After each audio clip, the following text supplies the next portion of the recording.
Paytaxtın Suraxanı rayonu ərazisində ağır cinayət hadisəsi törədilib. 45 yaşlı şəxs arvadını bıçaqlayaraq öldürüb.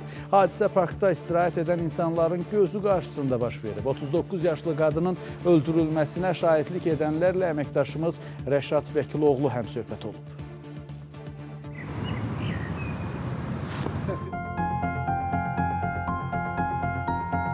Kimləsə görüb, danışan görüb. Heç kim kömək eləmədi. Həyat yoldaşını izləyərək parkda qətlə yetirib. Hadisə Suraxanı rayonu Qaraçur qəsəbəsindəki Neftçilər parkında baş verib.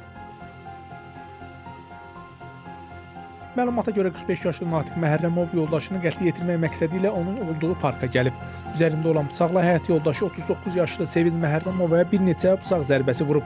Şahidlərin iddiasına görə hadisə zamanı Seviz Məhərrəmovanın yanında başqa bir nəfər olub. Mən oradan gələndə biz gəlirdik orada dedi adam yıxılıb yağın özündən gedib, xəstədir kimsə. Yaxınlaşdıq qadın xaylağıdır. Bir 25, 26, 27 yaşında bir xanım idi. Deməli, nəsə öldürüb? Oğlan o haski vuran dedi ki, buna belə lazımdır. Bu məni boğaza yığıb. Yanında oğlan olub, gəlib görüb yanında oğlan var ona görə. Həyat yoldaşını qətlə yetirməkdə şübhəli bilinən şəxs Suraxanı rayon polis idarəsinin 32-ci polis bölməsində əməliyyatçılar tərəfindən saxlanılıb. Zəruri istintaq hərəkətləri həyata keçirilib. Maddi sübut kimi qətldə istifadə olunan bıçaq götürülərək istintaqa təhvil verilib.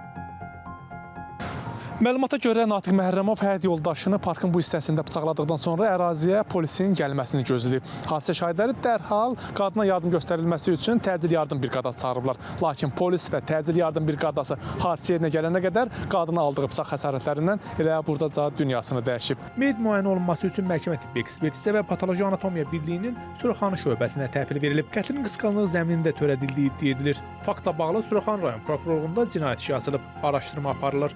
Rəşad Vəkiloğlu, Nadir Cəlilov, Space xəbər.